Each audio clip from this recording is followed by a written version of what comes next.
మన క్రికెటర్స్ పైన, cinema actors పైన అభిమానం ఉండాలి. కానీ చచ్చిపోయేంత అభిమానం ఎప్పుడు పెట్టుకోకూడదు. మన మానవ జన్మకు సార్థకత అదేనా? ఎవరి కోసమో వెళ్ళి అక్కడ తొక్కిసలాట జరిగి చచ్చిపోవాలా? ఎందుకంటే బెంగుళూరు చిన్నమయ్య స్వామి స్టేడియంలో ఐపీఎల్ ఫైనల్స్‌లో అక్కడ గెలిచిన టీమ్‌కి సెలబ్రేట్ చేసుకోవాలని అక్కడికి వెళ్ళి చాలామంది తొక్కిసలాటకు గురై చనిపోవడం జరిగింది. ఎందుకంటే ఒక్కసారిగా వేలాది మంది ఫ్యాన్స్ ఆ ఫైనల్స్‌లో ఆ మ్యాచ్ గెలిచిన తర్వాత ఒక్కసారిగా లోపలికి వెళ్ళిపోవడంతో మల్టీ పాయింట్ డోర్స్ దగ్గర ఈ పోలీసులు వారిని కంట్రోల్ చేయలేక వారు లాఠీ చార్జ్ చేయడం జరిగిపోయింది.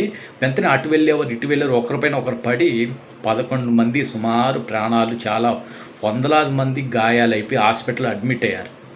ఎందుకు మనకు జీవితంలో మనం గెలవాలి, ఎవరో గెలిచేదానికోసం ఎవరినో గెలిపించడానికి అక్కడికి వెళ్ళి వేల రూపాయలు ఖర్చు పెట్టి టికెట్లు కొని గొంతు చించుకొని అరవాల్సిన అవసరమే ఉంది. గెలవాల్సిన వాళ్ళు గెలుస్తారు. మనం మ్యాచ్ ఎంజాయ్ చేయాలంటే మనకు ఆప్షన్స్ ఉన్నాయి, మొబైల్స్ ఉన్నాయి, టెలివిజన్స్ ఉన్నాయి. మొబైల్స్ మన దగ్గరే ఉన్నాయి కదా, లైవ్లో చూడొచ్చు కదా, మనం ఎంకరేజ్ చేయొచ్చు కదా కామెంట్ రూపంలో. ఎందుకంత పిచ్చి? మన పైన ఆధారపడిన మన తల్లిదండ్రులు, మన రక్త సంబంధికులు ఎంతమంది ఉన్నారు. ఇలా అర్ధాంతరంగా అలాంటి ఈవెంట్స్కి వెళ్ళి మనం బలైపోవాలా? ఎందుకంటే వారికి సెక్యూరిటీ ఉంటారు. సినిమా యాక్టర్స్కి అయితే, ఈ క్రికెట్ ప్లేయర్స్కి వాళ్ళకి సెక్యూరిటీ ఉంటారు. మీకెవరు సెక్యూరిటీ ఎక్కడ? తొక్కిసలాట జరిగినప్పుడు ఎవరు మిమ్మల్ని కాపాడుతారు? అది గుర్తుపెట్టుకోండి. అలాంటి చోట్లకు వెళ్ళే ముందు ఆలోచించండి. ఒకటి రెండు ఎన్నో ఇదిలో ఇలాంటి తొక్కిసలాట జరిగి ఉన్నాయి. గుర్తుపెట్టుకొని ఏమైనా అదేమన్నా మిలిటరీలో వాళ్ళు ఏమైనా యుద్ధం గెలిచారా? అంత గట్టిగా వాళ్ళకి మద్దతు తెలపాలని అక్కడికి వెళ్ళాలా? ఎందుకు కామెంట్ రూపంలో మన మొబైల్లో పెట్టచ్చు కదా.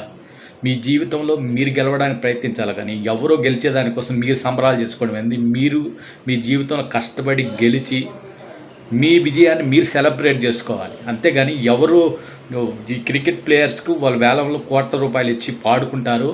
వాళ్ళు విన్ అయితే కోట్ల రూపాయల డబ్బు వస్తుంది, బాగా ఎంజాయ్ చేస్తారు. వాళ్ళు పర్సనల్గా వాళ్ళ లైఫ్ బాగుంటుంది. మీ లైఫ్ ఏదన్నా అవుతుందా? ఏమీ ఉండదు కదా.